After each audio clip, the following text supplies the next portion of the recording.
Alors, Sony distribue 3,4 millions de PS5 en un mois, un record pour la firme. C'est énorme. C'est énorme, les PS5 qui marchent très très bien. Reste qu'il est toujours aussi difficile de se procurer la console en hexagone. Malgré des soucis de production évoqués dans la commercialisation réelle de la console et des problèmes d'approvisionnement que l'on retrouve dans la plupart des pays du monde, la PS5 rencontre un franc succès, le meilleur démarrage pour une console de Sony.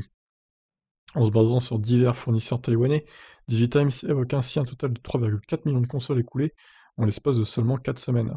Une estimation bien sûr, mais qui colle tout à fait avec les divers retours des lancements à travers le monde.